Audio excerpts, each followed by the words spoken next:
ച്ചപ്പോ ഞാൻ പറഞ്ഞു ഇത് ഞാൻ ഇവിടെ ചുമരില് തൂക്കും ഫ്രെയിം വെച്ചിട്ട് പറഞ്ഞു. ആ മോനും മോളൊക്കെ ഞാൻ ആ സൈഡ് ലിപ്പ് ഇങ്ങനെ വരച്ചപ്പോക്കെ അത് കണ്ടിട്ട് നല്ല രസമുണ്ടല്ലോ അമ്മ ഇങ്ങനെയൊക്കെ വരയ്ക്കാം അമ്മേന്നൊക്കെ ചോദിച്ചു. മോള് എന്നിട്ട് ഫോട്ടോ എടുത്ത് ഓളെ ഫ്രണ്ട്സിനൊക്കെ അയച്ചു കൊടുത്തൊക്കെ ചെയ്തിരുന്നു അമ്മ വരച്ചതാന്ന് ഗുഡ്. പറഞ്ഞിട്ട്. ആ, ഓക്കെ. അതുപോലെ മോന് ഓന്റെ മകളിപ്പോ ചെയ്ത പോലെ തന്നെ അമ്മയും ഇത് ഞാൻ വരച്ച ചിത്രമാണ് എന്ന് പറഞ്ഞ് ഒന്ന് സ്റ്റാറ്റസ് ഇട്ട് നോക്കുക. അപ്പൊ ആളുകൾ തരുന്ന കമന്റ്സ് നെഗറ്റീവ് വന്നാൽ അത് വന്നോട്ടെ, കുഴപ്പമില്ല. പക്ഷെ നമ്മളെ പ്രോത്സാഹിപ്പിക്കാൻ ഒന്നോ രണ്ടോ ആൾക്കാർ വരും. അപ്പൊ അവരുടെ ആ ഒരു പ്രോത്സാഹനം നമുക്ക് കുറച്ചുകൂടെ ആർട്ട് വർക്കുകൾ ചെയ്യാനായിട്ട് ഒരു എനർജി കിട്ടും. നമ്മൾ സമയം വീണ്ടും വീണ്ടും കണ്ടെത്തും. മോള് പറയും അമ്മ എത്ര നേരമായി ഇരിക്കണ് ഇതിന് അഡിക്റ്റ് ആയി പോട്ടെ അമ്മ പറയും. ഞാൻ പറഞ്ഞു ആ ചിത്രം വരയ്ക്ക് അഡിക്റ്റ് ആയിക്കോട്ടെ കുഴപ്പമില്ല. ഓക്കെ. ഇപ്പൊ ഈ ചെയ്തൊരു വർക്ക് കാണുന്നുണ്ടോ? ഉം ഉം ഷൈനി മാം വരച്ച ഈ ഒരു ചിത്രം ഉം ഉം ഇതിനെ എങ്ങനെ ബെറ്റർ ആക്കാന്ന് ചോദിച്ചു കഴിഞ്ഞാല് ഇതിന്റെ എഡ്ജ് കണ്ടോ? ഉം ഈ ഉം ഒരു ഔട്ട്ലൈൻ കാണുന്നുണ്ടോ? ഉം ഈ ഒരു പോർഷൻ ചെറിയ ബ്ലെൻഡിങ് സ്റ്റെമ്പ് എടുക്കുക. ഉം ഉം ബ്ലെൻഡിങ് സ്റ്റെമ്പ് കാണുന്നുണ്ടോ? ആ ആ ഏറ്റവും സൈസ് കുറഞ്ഞ ബ്ലെൻഡിങ് സ്റ്റെമ്പ്. ഉം ഓക്കെ. ഇത് വെച്ചിട്ട് ആ ലൈനിന്റെ മേലെ സ്പഞ്ച് ചെയ്ത് കൊടുക്കണം. ഈ ഉം ലൈനിന്റെ ഉം മേലെ ഉം വരച്ചു കൊടുക്കണം.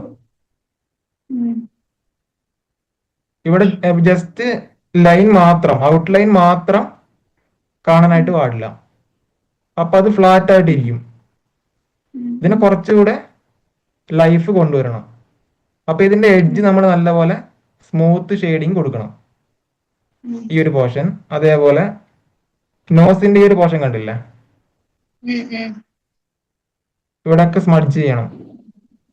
ഉം ഇത് ആദ്യത്തെ അറ്റംപ്റ്റ് ആണ്. ഇത് എന്താ പറയാ, പ്യുവർ ബിഗിനർ എന്ന നിലയിൽ നോക്കുമ്പോൾ ഒരു ബെസ്റ്റ് വർക്ക് തന്നെയാണ്.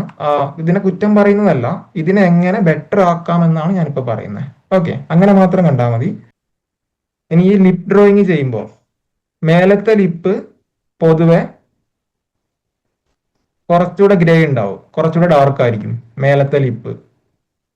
താഴത്തെ ലിപ്പ് ഗ്രേ കുറവായിരിക്കും. ഇത് ഓർഡർ കുറച്ച് തെറ്റിയിട്ടുണ്ട്.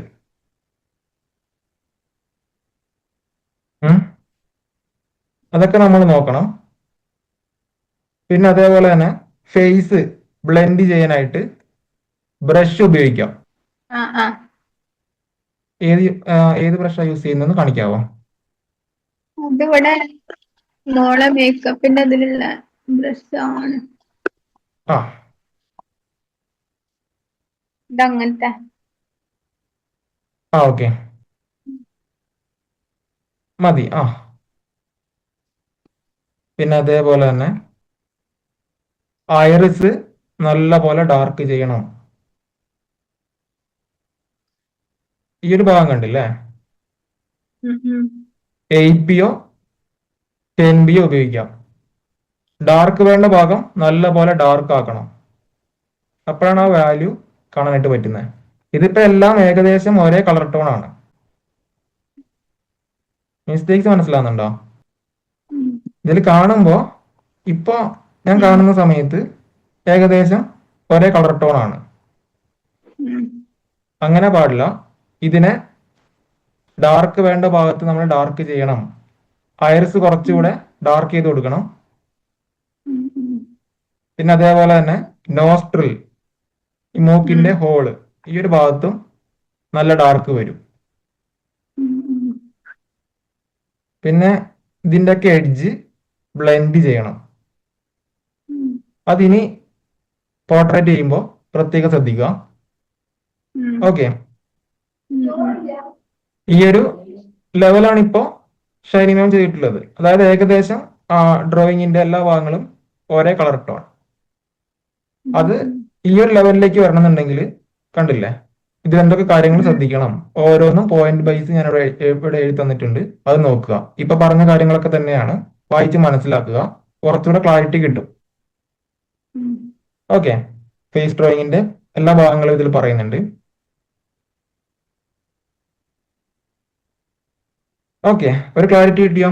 വേറെ എന്തെങ്കിലും ചോദിക്കാനുണ്ടോ? ഇഷ്ടപ്പെട്ട ആൾക്കാർ ഫോട്ടോ വരയ്ക്കാൻ പറഞ്ഞില്ലേ, അപ്പൊ ആ നമ്പർ ഇടാന് അതെങ്ങനെയാ? ആ ആപ്ലിക്കേഷനിൽ എങ്ങനെയാണ്? അത് അതിൽ തന്നെ ഓപ്ഷൻ ഉണ്ട്. അത് കിട്ടില്ല. നമ്പർ ഇടാതെ വരയ്ക്കുമ്പോൾ റെഡിയാകുന്നില്ല എന്നാ പറയുന്നത്. അപ്പൊ ഇതില് പേപ്പറില് നമ്പർ ഇട്ട് വരയ്ക്കും. അപ്പൊ അത് ഏത് കോളത്തിൽ ഇത് വരുന്നതെന്നുള്ള മനസ്സിലാക്കാൻ എന്താ ചെയ്യാ? വിരൽ ഉപയോഗിക്കാം. ഏത് കോളമാണ് വരച്ചത് വിരലെടുത്ത് പിടിക്കാം. ഈ ഭാഗം കംപ്ലീറ്റ് ആയി. അടുത്ത ഭാഗത്ത് വിരൽ വെക്കാം. ഈ ഭാഗം കംപ്ലീറ്റ് ആയി. അടുത്ത ഭാഗത്ത് വിരൽ വെക്കാം. അങ്ങനെ മുമ്പോട്ട് പോയാൽ മതി. നല്ല ക്ലിയർ ആയി. അപ്പോൾ ബാക്കി ഭാഗങ്ങളൊക്കെ ചെയ്യുക. അപ്പോൾ ബാക്കി അസൈൻമെന്റ്സ് ഒക്കെ ടാസ്ക് ഒക്കെ ചെയ്ത് മുമ്പോട്ട് പോവാം.